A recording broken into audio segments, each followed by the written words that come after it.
As I tell you this story, I would remind you that I am not a sociologist, and this is a narrative of my actual participation in a key event in the city of Detroit, which carried ultimately two separate titles. Many people would refer to it as the riots or the race riots. However, there are certainly a fair number of people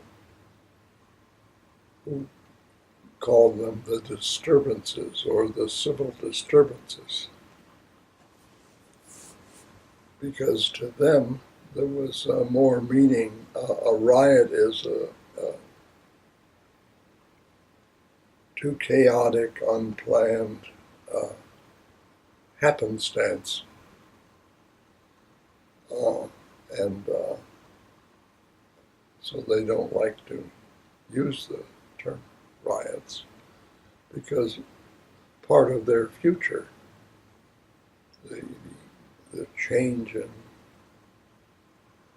the public understanding of issues of color and segregation and things like that were too important just to call riot. So what I will tell you is a brief story leading up to the riots or the disturbances, and I'll probably slip into one or the other of the titles now and then. But certainly at the end of World War II and the attempt of America to get back on an even keel again with issues of employment and so forth,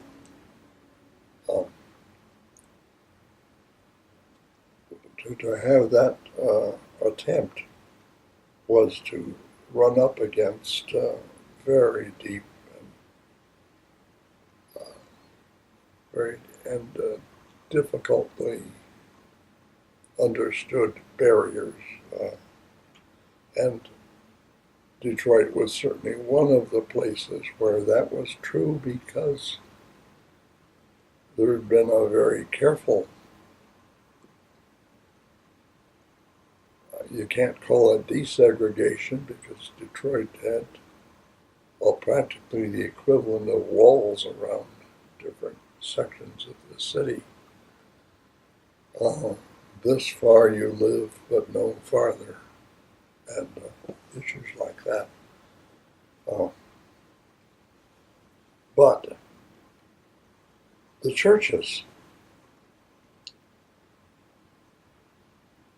by and large, were very aware of this, and each denomination in its own way was responding.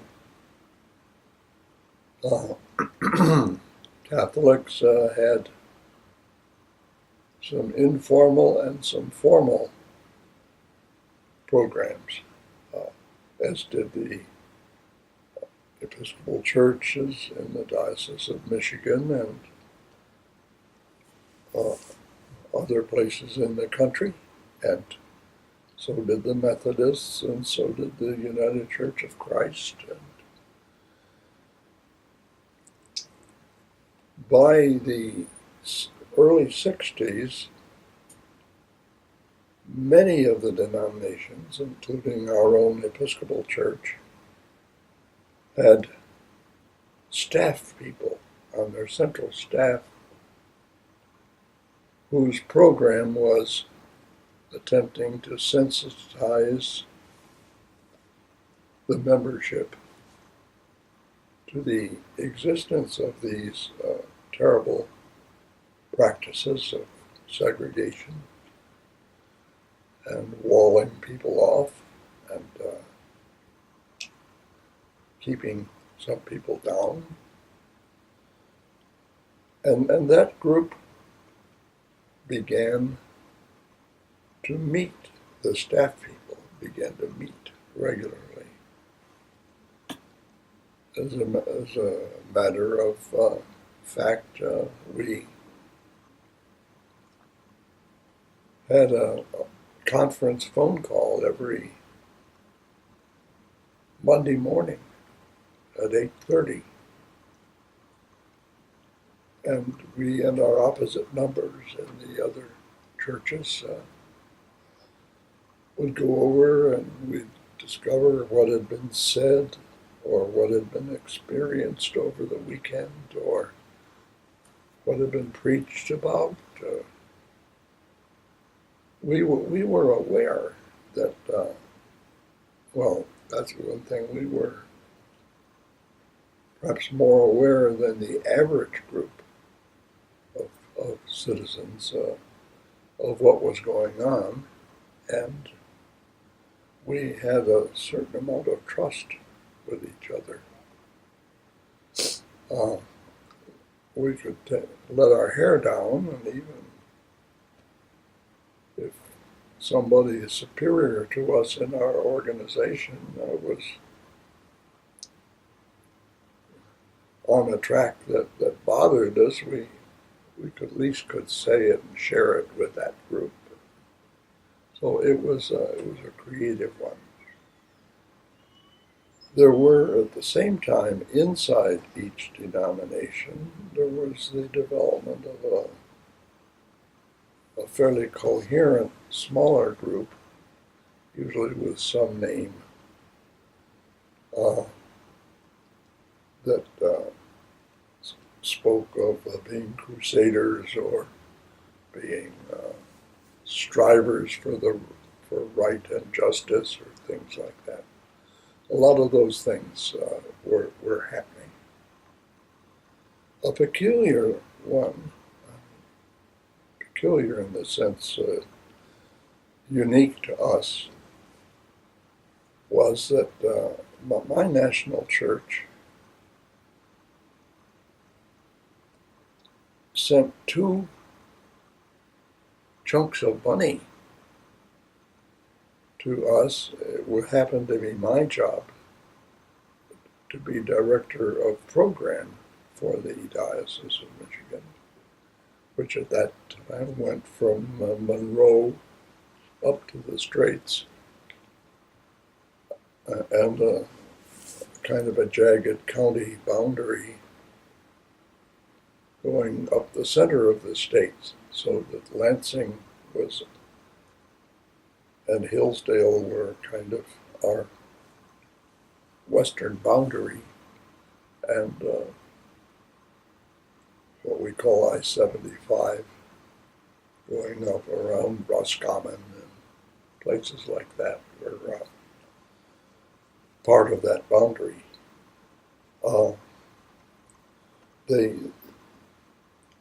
They sent us money to fund a central staff person to almost be a kind of auxiliary staff to all of us to do the work of making sure that we had our Monday morning talk fest, to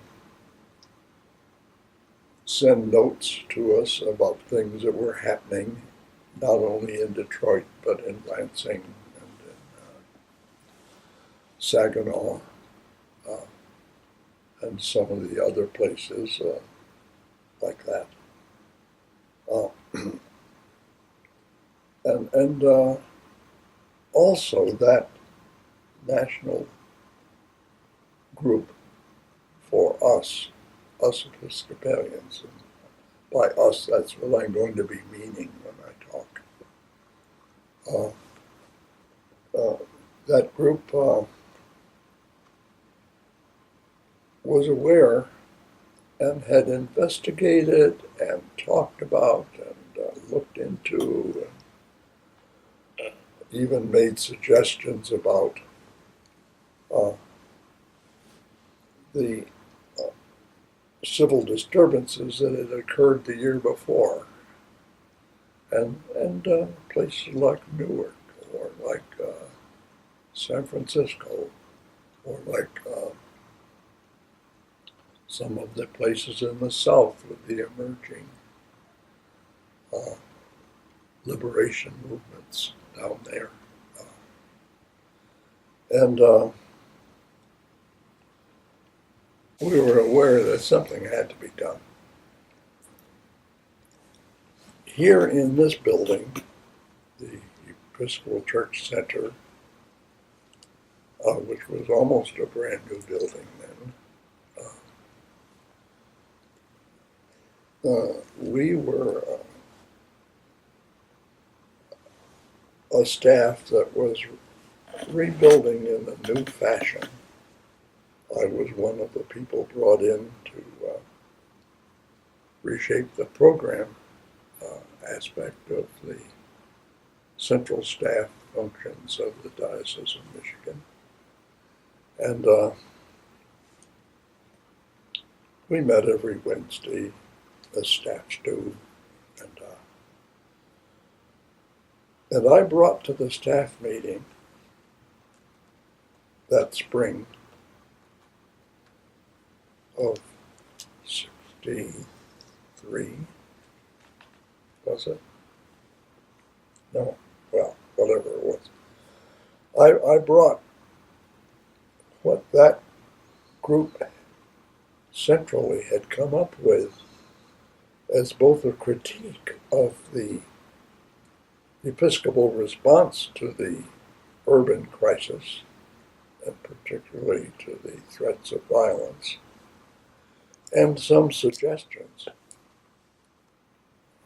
And I brought it to our staff meeting, which had the bishop and the assisting bishops and what we called district heads, and a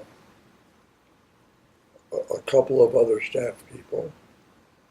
And I wrote it with a certain amount of perhaps edginess, saying we really gotta take this seriously.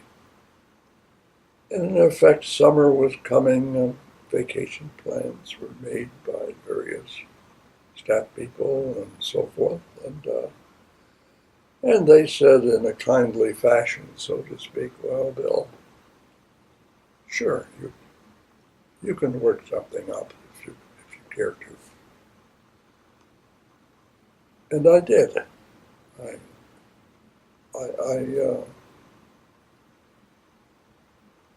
attempted to discern the issues for Michigan and for Detroit and for the areas where we had churches, and particularly where we had churches that had mixed in terms of race membership.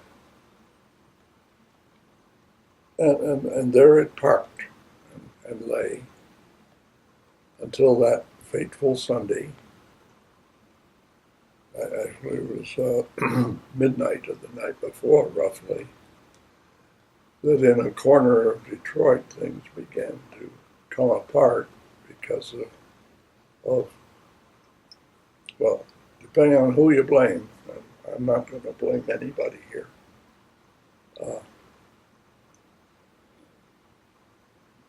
No matter where you think it really started, in the upper room or the blind pig or the unwise action of a policeman on the street, or who knows. Regardless of where it started about midnight of the night before, Saturday night. But by Sunday morning, things had begun to be to come apart. And it was up and down what we now call Rosa Parks Boulevard, but it was called 12th Street then. And 12th Street and 14th and Linwood and a row of streets over in there. Not the most dreadful of neighborhoods. They were, in fact, in some ways they were nice. There were a lot of churches. Many of the churches were substantially of mostly black membership, but things were just plain coming apart. And people began to do things that normally they wouldn't do, which is true when you lose the cement that holds us together as a coherent people. Word got to me. I was with my family, but I went back to my office and got on the phone, and I began to call the clergy, particularly the clergy in those areas, and there was a very upset area on the Middle East side. I talked with those clergy, and I talked with the clergy, as I say, on the west side. And found that also in my phone calls that the bishops were out of town, and some of the other higher ranking officers of the diocese. So I just remembered that when I had presented the need to respond and have a plan for it, they had said, go ahead. So I just took that as that's what God was calling me to do. And I just literally put it like that. Well, I slept like most people, but to the sound of sirens and the sight of flashing lights going up and down the streets and boulevards. In the morning, I went out and stopped in at several of the black churches. That's Monday morning, to hear what they were saying.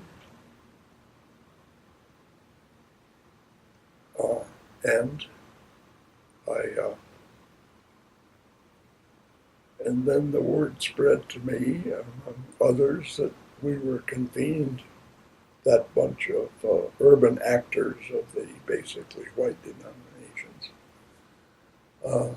going to meet at the Catholic, the Archdiocesan headquarters about 2 o'clock in the afternoon. And what should we do? And so I talked to a few of the people I could get hold of our group. I showed up at that meeting.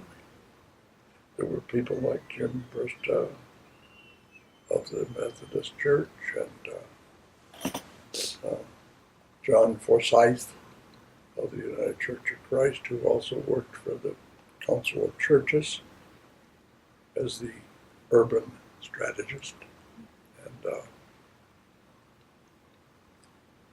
several of the Roman Catholic priests who later achieved fame for their heavy creative response. I lay before them several things.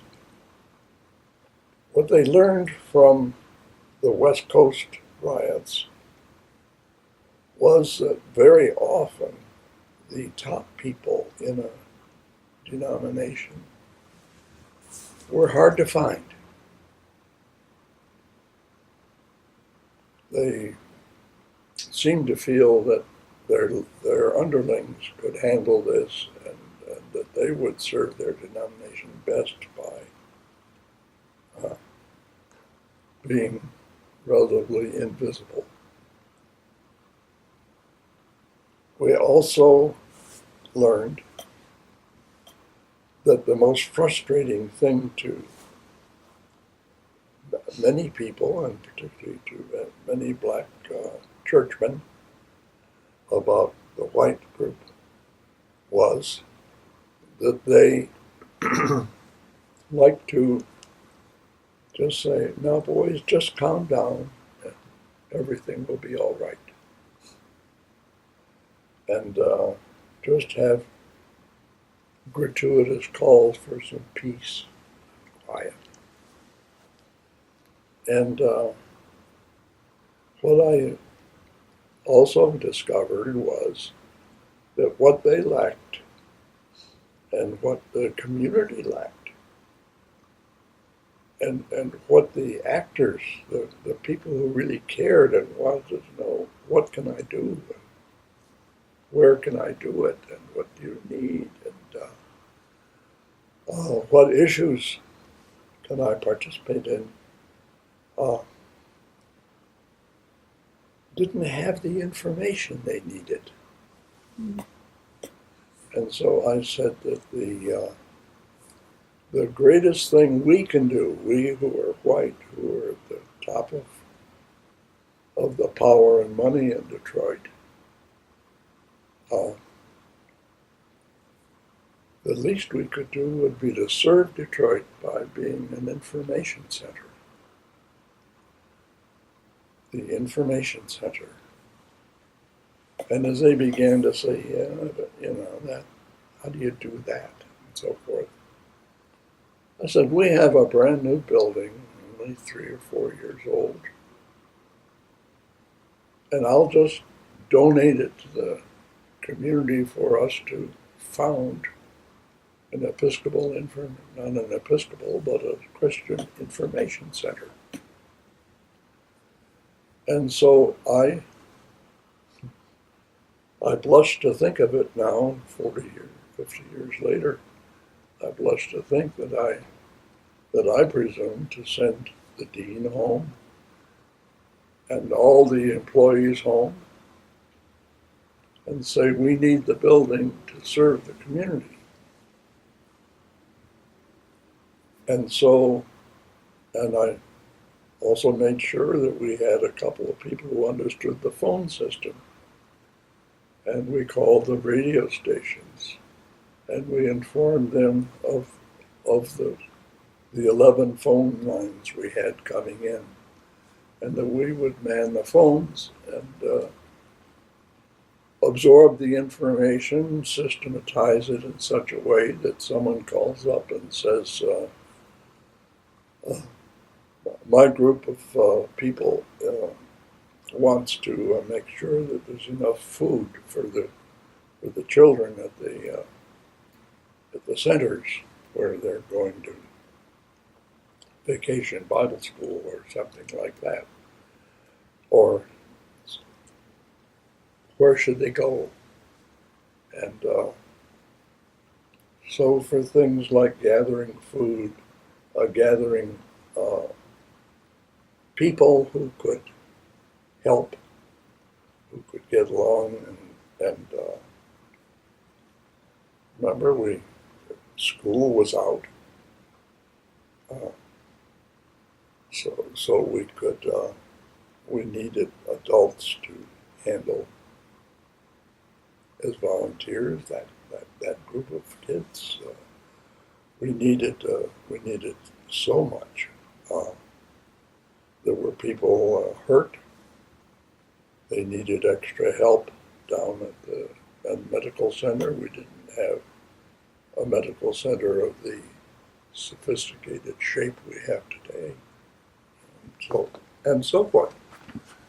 So by 6 o'clock, we had, in effect, captured the airwaves and were known and known to the newspapers and the reporters and known to the clergy of the different denominations as a place to call.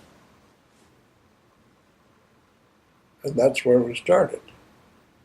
We had to have volunteers. We had volunteers calling home and telling their spouses, I'm not going to be home. I'm going to be sleeping at the Christian Information Center. And they said, what's that? I tell them. So we put everything together that way and waited for dawn. By the next day, other aspects of the community began to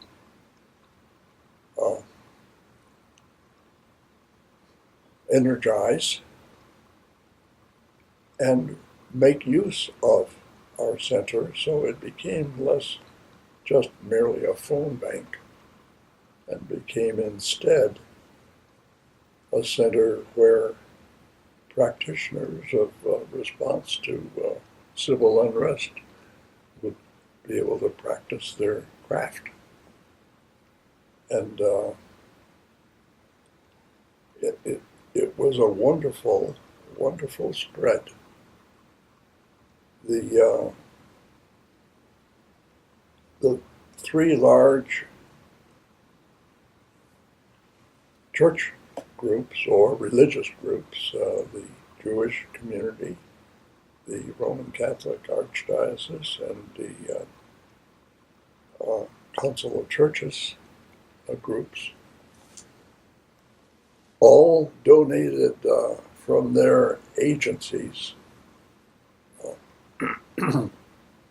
community organizers and community development people. And I remember the shock of walking past our bishop's office and finding a man from the archdiocese sitting at the bishop's chair on the phone, handling some dispute or some issue that had been filtered up to him, and seeing a bunch of young people down in the ground level, recruited by the United Methodists out of their Sunday evening youth groups, because there were people who needed their heart medicine. And it wasn't safe to go out on the street, and there weren't always, by then a lot of the stores had been looted, and a lot of other pharmacies and stores had been closed, so they had to knock on the door and get it unlocked and go in. And so we had gangs of young people in teams go out and in response to these calls for help that came in, whether it was for medicine, whether it was to be taken to a clinic or a hospital or a doctor's office. It became a service center.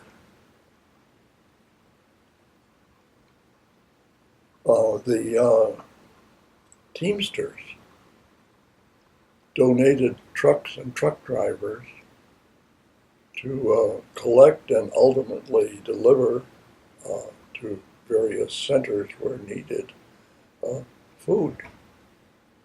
Our parking lot outside this building had a good set of drivers and rigs. There were insurance people. As I say, there were teachers and adults who knew how to help young people be cool. And By the end of the second week, two things happened, and with this I'll bring it to something of a close. By the end of the second week, the official city agencies and people like that, now whether they were embarrassed that someone else was doing their work or whether they were just zealous, they let us know that, okay, you guys can all go home. We'll handle the food distribution. We'll get aid out to the gyms and the centers of gathering, and we don't need you anymore. And they had at U of D Stadium, not the stadium, the indoor palestra. They had all the volunteers. This was a Saturday, and found a chance for many people to tell their stories and to be thanked by the city and its minions, and to be told in a way, go home and your churches, I'm sure, will begin to find ways for you to continue your good work. At the same time,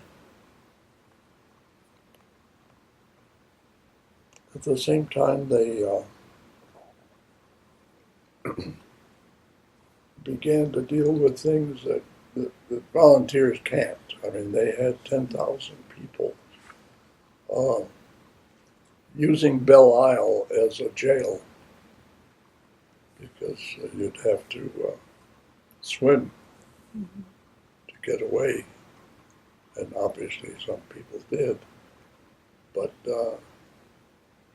to start beginning to help where people like who had been arrested just in indiscriminate clumps needed to be helped to get back home, to find car fare, to get some clothing, to get their own life back on track again. Where all these things had to happen that are more of the regular way in which a community holds itself together. So that all those things could begin to happen. The major thing that still upset the people that I'm responsible to, having given away their building,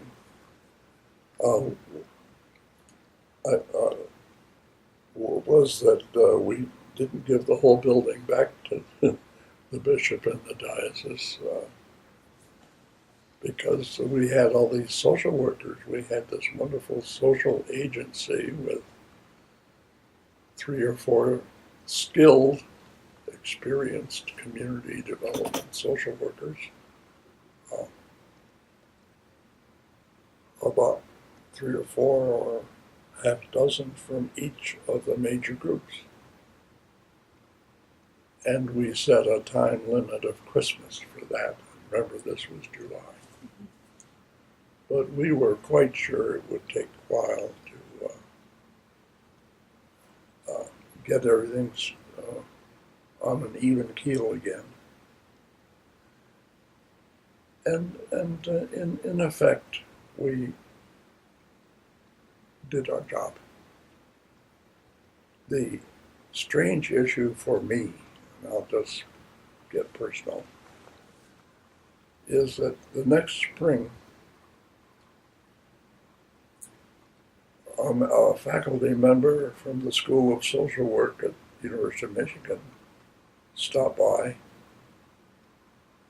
and said, "Here's my new book. And the story that I had written up that I have told you, but certainly it was written up better and less sporadic, was now a chapter in a new book on how the church responds to crisis. And so we even had some small share in contributing to the knowledge. And we also had some small share in collecting money. About $100,000 came to us from various sources that we then spent every nickel of, because all our salaries were paid by our churches and so forth. We didn't have to set up. And the Episcopal Church paid for the light and heat and subsistence of the social agency that existed for just 6 months. And then we thanked everybody and went back to normal. And that's the story. Mm-hmm. And it really shows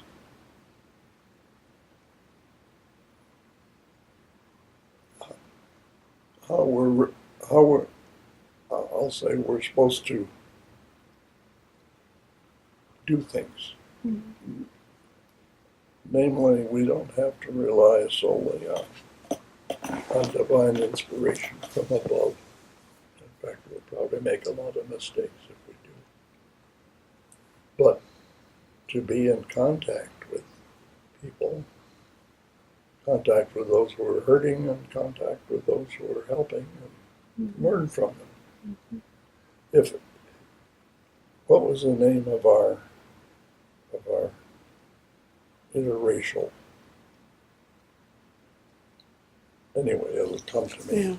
Yeah. But if our group hadn't studied Newark and San Francisco, we wouldn't have had the insights, and we would have just called out, "Now everybody be nice and go home." Mm-hmm. You've got to listen. You've got to be on the street. You've got to, in a way, you've got to account for the hours you've been given by God to hang around Yeah. and see what's true and what isn't. Mm. But you will remember, in another connection,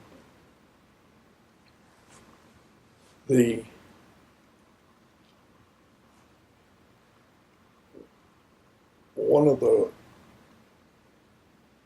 major documents of that era was Martin Luther King Jr.'s letter from Birmingham jail.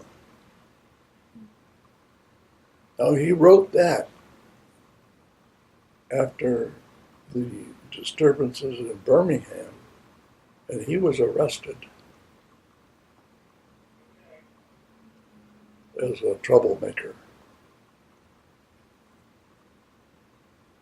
And the bishop, the Episcopal bishop, had done just what I mentioned, issued a call to everybody to calm down and go home. Not improve the situation or deal with the injustice of the incarceration or this, that, or the other. Or, well, you remember little girls were killed in the Sunday school, remember? And Martin Luther King wrote the letter from a Birmingham jail was to that bishop. Well, I can think of one. I can think of an out Republican out there at St. Christopher's in Redford, because I went through violence in Redford with my church when I was rector of St. Martin's, and when I gave this man from St. Christopher's the copy of Martin Luther King's letter, it changed his life. And I don't know who else would have given him the letter to read. Well, I've pounded your ear